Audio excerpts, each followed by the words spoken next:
the majority of the world's 58 million riding horses and 100 million pack animals are being injured to some degree every day because their saddles do not fit. When you're riding a wonderful animal like Orlazabal, it's easy to forget that a horse's back wasn't designed for me or a saddle. And while a poor rider can give a horse problems, a poorly fitting saddle can cause serious damage. But don't worry, laddie, they're getting it sorted out. There are different types of saddles for dressage, jumping and so on, but most saddles only come in 3 widths, so you've got to choose the closest one to the size of your horse and then get it padded. And that depends on the skill of the saddler. Frank, what are the main problems? Well, the problems involve stuffing the saddle evenly, so the weight gets distributed evenly over the horse's back and you don't get any pressure points. And if you get that pressure, the tissue can get damaged, the muscles can get damaged, severe bruising, and into a chronic situation that can disable the horse for a good few months. Well, here they're testing out some new equipment which checks if the saddle fits evenly and finds any pressure points before the invisible damage starts. It's just been brought over from America by 2 Californians who spent years designing hospital equipment to prevent human pressure sores. Now they've adapted the technology to help horses. Scanning. Okay, start walking. 256 sensors are built into a rug under the horse's saddle. That's linked to a computer to give a pattern of the pressure points on the horse's back. The highest pressure shows up red and the lowest blue. Ideally, it should all be in the blue-mauve range. Anything above that might reduce the horse's blood supply, which could lead to damage. Even an Olympic rider like Jane Bartle-Wilson on Pinocchio is bound to get some fluctuations. Now you can see the pressure distribution. You can see you're a little hollow in the middle here. See, now you're starting to move back on the other. The occasional spot of high pressure isn't serious. The damage comes from uneven pressure over long periods. We can see on this saddle that in the middle of the saddle there's very, very little pressure to no pressure at all.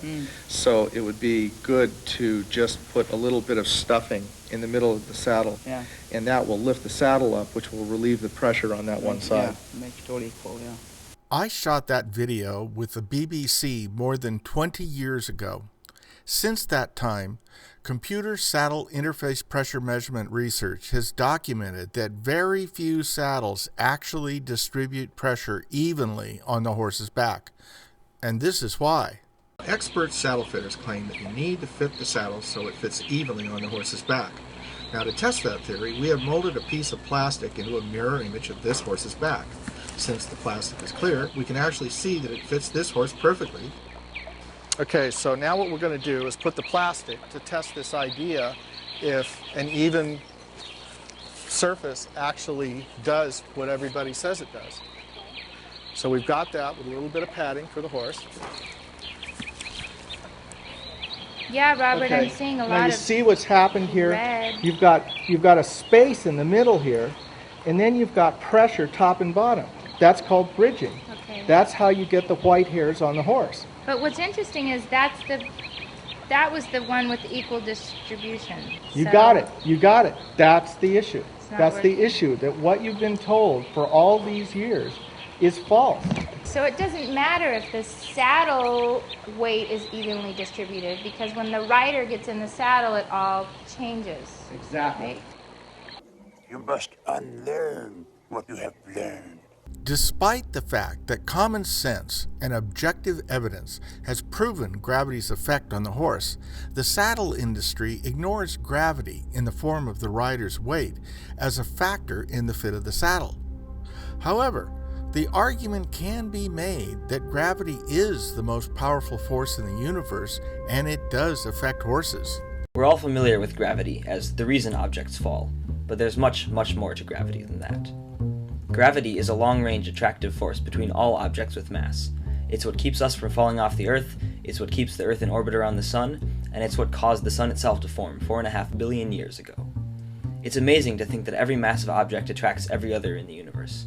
That means that your dog, the Earth, and a black hole in the Andromeda Galaxy 2.5 million light-years away are all gravitationally attracted to you, and you to them. In the 17th century, Isaac Newton discovered that the strength of the gravitational force decreases by the square of the distance between two objects. So if you're twice as far away, gravity is only 1/4 as strong. He also discovered that the strength of gravity is proportional to the mass of the objects in question. The more massive an object, the stronger the gravitational force. That's why we can all feel the Earth pulling on us, but don't really notice the pull of the moon. It's smaller and farther away. The moon's gravity is strong enough to cause the tides, though. And when I said earlier that gravity is an attraction between objects with mass, I lied. I meant objects with energy. Because in addition to massive objects, gravity also attracts light and other massless but energetic particles, so that a photon of light can be bent slightly passing the sun, or trapped completely by a black hole.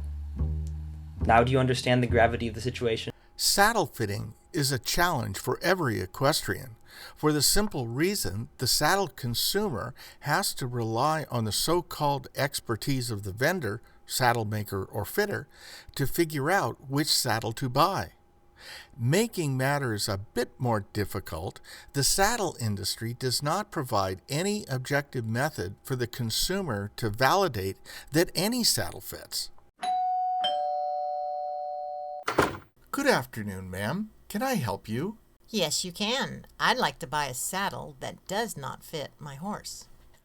Why do you want to buy a saddle that does not fit your horse? Well, it seems to me that if I do not know what size my horse is, and you do not know what size the saddle is, then what else can I buy but a saddle that does not fit my horse? If they know the saddle does not fit and they sell it to you, that's fraud.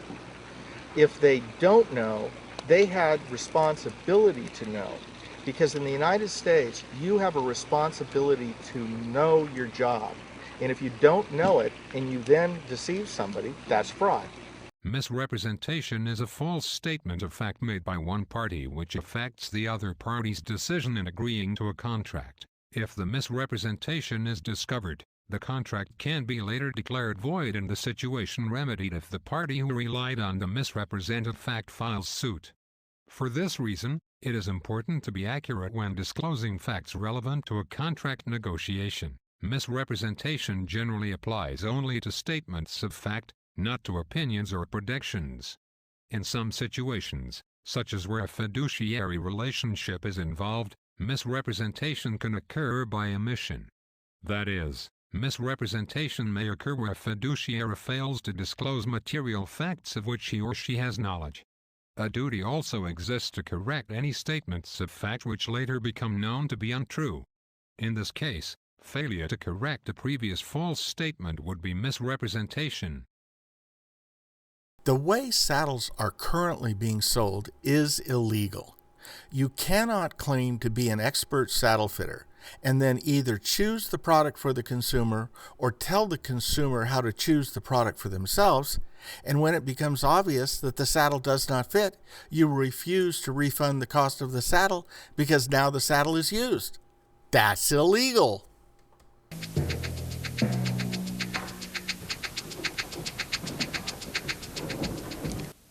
I personally will admit that I'm not an expert on saddles, but I am trained, hopefully, to try and understand plain English, and I can observe. And it seems to me from the observations of watching the demonstration of the saddle on the horse, where the horse was claimed to have been injured, the letter from the vet, that there is liability for a breach of warranty of fitness. A thing must be fit for the purpose for which it was intended. I'm going to give you $3,412, which is the cost of the saddle. I'm really shocked that I've been so misled by all the other saddle companies. I mean, not just me, everybody has been misled. Yeah, I was pretty shocked myself when I, found out about it. I mean, I built this thing 10 years ago and started showing it to the saddle makers, and they've been ignoring it. So you mean to tell me they've known about this for 10 years? Well, they realized that if they were to use this, what would happen is that people would see that the saddles don't fit and they wouldn't buy the saddles. Very simple problem. Well, you can see the problem. How are you going to fix it? Well, what I finally discovered is that, like most things that are solved today, is you apply mathematics one way or another. So what I've done is I basically built a mechanical device that breaks the polyform shape of the horse's back into angles and arcs. So you just place it so that you've got the middle ones down, and then you place the forward one and make sure that you've got the scapula. You can look at what's happened, and what you see is this is what we saw on the computer. You see, you saw that the pressures were a little higher up in the front. You see how it is here? Yeah. And we're having contact yes. in the back. Right. So you see that the gauge does exactly what the computer does, but it gives us the 3 dimensions. Saddle fittings simplified. This short presentation will show you how to use the gauge. However, if all else fails, read the directions. Place the saddle on the horse where you normally place it when you ride. Mark the front and the back of the saddle with the tape or chalk so that you know the correct position to place the gauge. Remove the saddle. Remove the gauge from the box and open the wings. Place the gauge on the horse.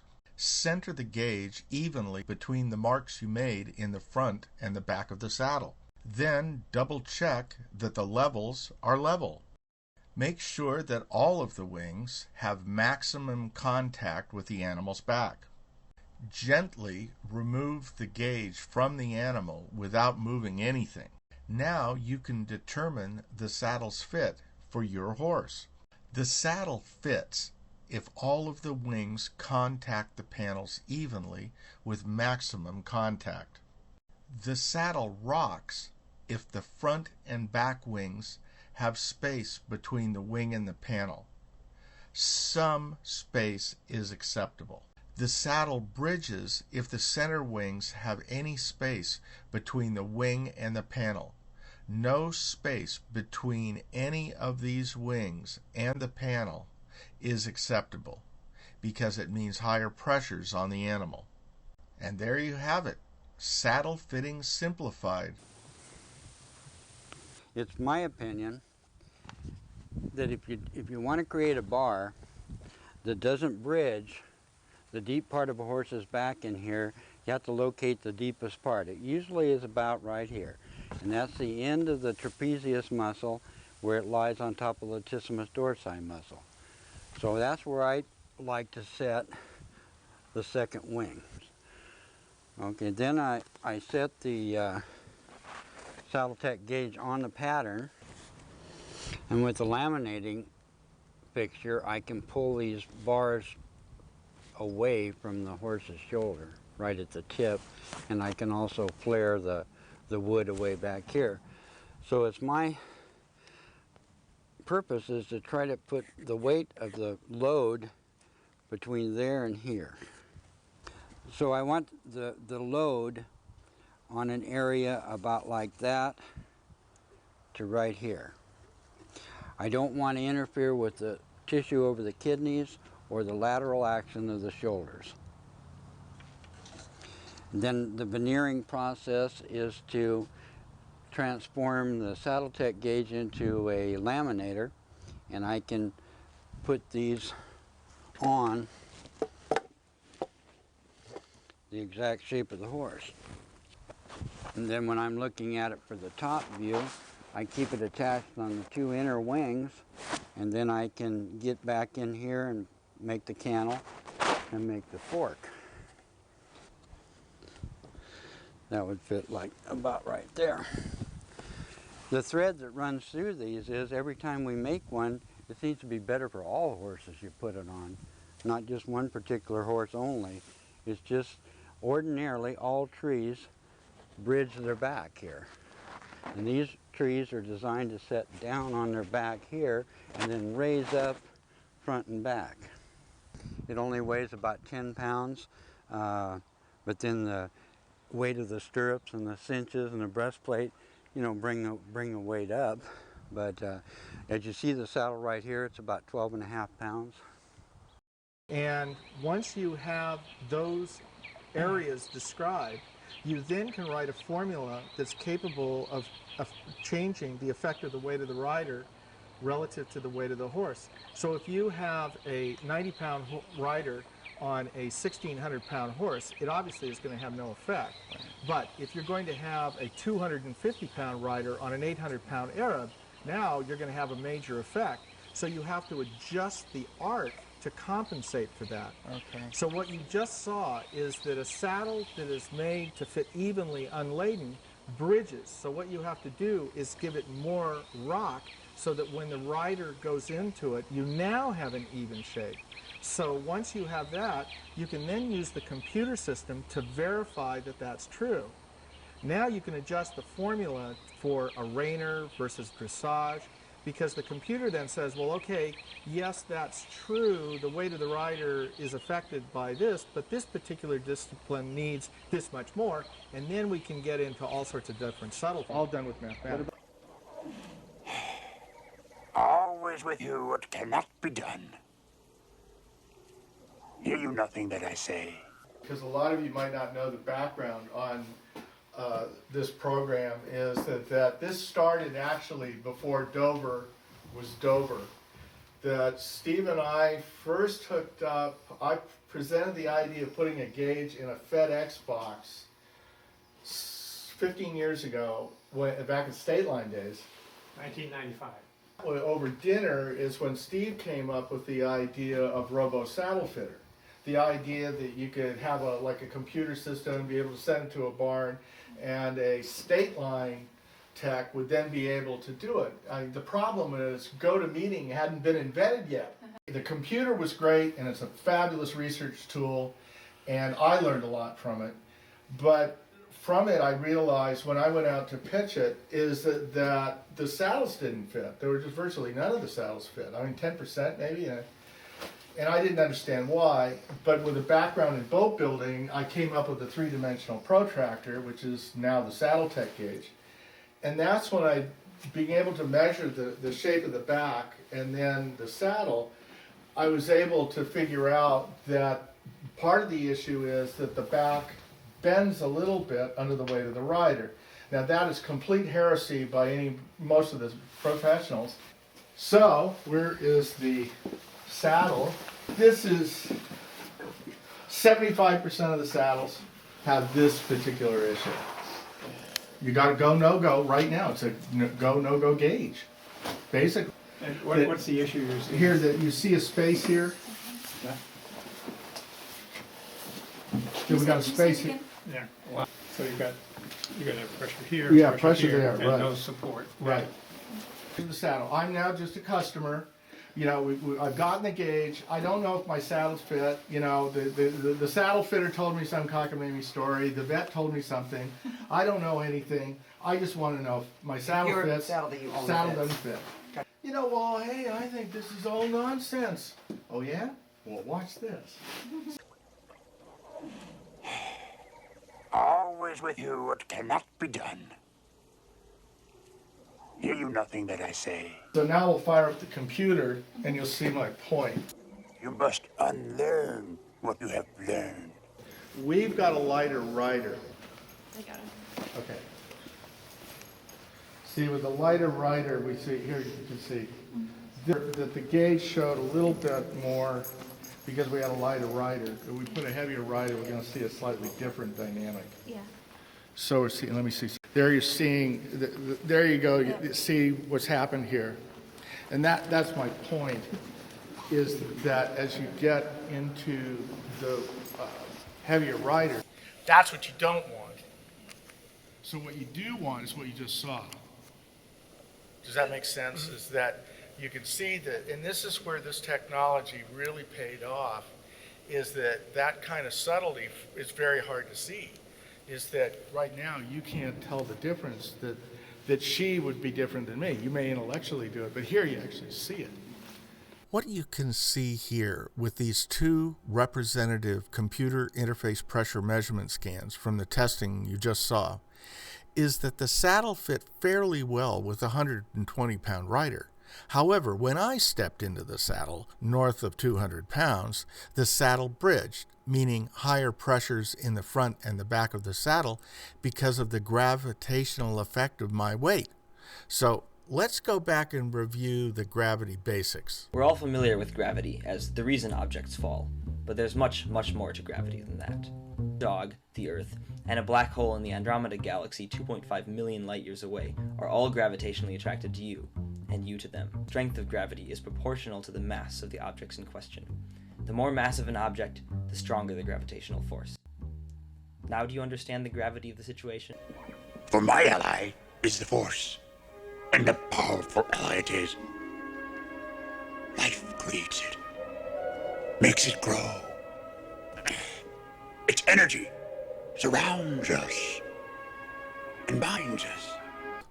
If you stop and think about it, it does make common sense that the most powerful force in the universe would probably affect horses and saddles. We just needed measurement instruments accurate enough to measure the effect. The saddle industry's so-called measurements are so crude that they cannot detect that deflection of the animal's back. So they say it doesn't exist. But they are dead wrong. Willful blindness is a legal concept, which means if there's information that you could know and you should know, but you somehow manage not to know, the law deems that you're willfully blind. You have chosen not to know. This tool here, you can rent this, you can buy this. It's a fantastic tool for every saddle maker or tack shop. It gives me a great reference, and I can record how the back changed through the time.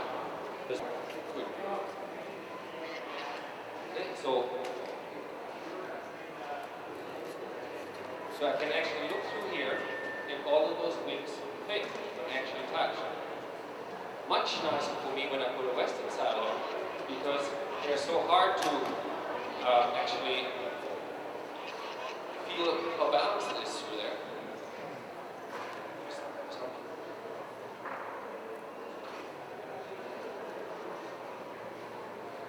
now I can look through it. Boy, does that saddle fit better through than the English saddle did. While I do appreciate that this act may be good theater, however, the way this horse and saddle are being measured is not an accurate three-dimensional measurement because the weight of the saddle itself corrupts the measurement. The gauge calculates the deflection of the animal's back due to the weight of the rider, not the weight of the saddle. Now, if all else fails, read the directions. Please note that the directions clearly state gently place the gauge in the saddle. No mention is made of placing the saddle on the gauge. Gently remove the gauge from the animal without moving anything. Please note that this gauge is actually protected by a United States method patent. You just need to turn the first page and you can clearly see the illustration of the gauge in the saddle. Again, not the saddle on the gauge. Danger! Pirates! Not all gauges that look like Saddletech gauges are Saddletech gauges. Not only are some people infringing the patent, but even worse, they are not even employing the method accurately. As one person mentioned to me, the Saddletech gauge is such a great marketing tool that it does not even need to work. Be aware that there are pirates using the gauge to create the illusion of measurement to sell saddles.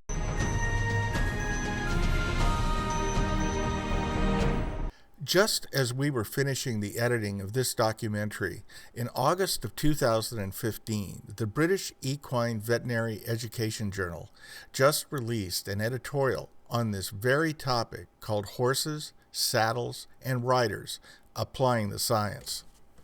3 statements in this editorial stood out. The first was, quoting, "Clearly, the tools currently available are inadequate to assess saddles and saddle fit objectively, and the development of more effective measurement tools was given a high priority." I would submit that the issue is not that the measurement instruments are inadequate. It is that the instruments that are available are not even being employed, or when they are employed, those measurement instruments are operated incorrectly. A second statement that stood out was, quoting again, "However, loading of the horse's back is a complex issue and multiple measurement methodologies may be required to evaluate the different parts of the horse, saddle, and rider interaction. The challenge is to be able to relate the static shape of the horse's back, unmounted, to the actual dynamic interface pressures exerted by the saddle when the rider is mounted. The most practical way this is accomplished is with a mathematical formula. I direct your attention back to the 262 gauge patent that was issued 13 years ago. A few pages later in the claims, Claim 18 clearly states the method of Claim 17, wherein Y and B of the formula are determined by using an interface pressure measurement device for measuring the pressure on the back of the animal. What completely differentiates this Kickstarter saddle fitting program from all others is not only the revolutionary three-dimensional saddle measurement gauge, but additionally, this Kickstarter campaign also permits the fourth dimension, the computer saddle interface pressure measurement system itself, to be rented directly to the saddle customer's equine veterinarian. This is the scientific method applied to saddle fitting. Measure, hypothesis, predict, test, validate,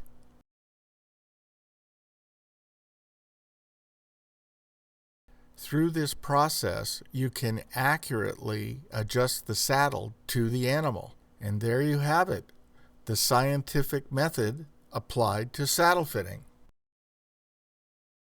Now back to the editorial. The third statement that stood out was, quoting again, "The industry suffers from the fact that it does not have a single governing body to provide guidelines for saddle fitters, overseeing training, ensuring quality control, and educate the public as to what they should expect from a saddle fitter." Solutions to many saddle fitting problems have been available for decades. In fact, I wrote the United States Saddle Standard in 1999. As long as consumer protection laws are not enforced, the saddle industry has no incentive to employ any measurement method which would be the basis for a standard, because it would make the saddle makers responsible for the fit of the saddle, or even worse, they would not be able to sell the saddle at all. It has been 15 years since that standard was written. It will probably be a few more decades before the saddle industry will support any measurement of any sort. However, there is an immediate solution. The 4D measurement protecting horses from saddles Kickstarter campaign aims to solve this saddle fitting problem by renting the state-of-the-art three-dimensional horse and saddle measurement instrument directly to the consumer, and the computer saddle interface pressure measurement instrument to their equine veterinarian, so the consumer themselves and their veterinarian, not the saddle maker, can determine the fit of the saddle more accurately than the saddle maker before they buy the saddle. If you want to rent this saddle fitting technology, this Kickstarter campaign needs your support now. Please go to the saddlefittingsimplified.com homepage and click on the Kickstarter button. It will take you to the 4D measurement Kickstarter page, and just scroll down and click on the subscribe button and fill out the form with your email address. Once we have sufficient number of subscribers to guarantee the success of the project, we will go live and you will be one of the first to know. So let's mount up. We're going to have a wild ride. May the force be with us.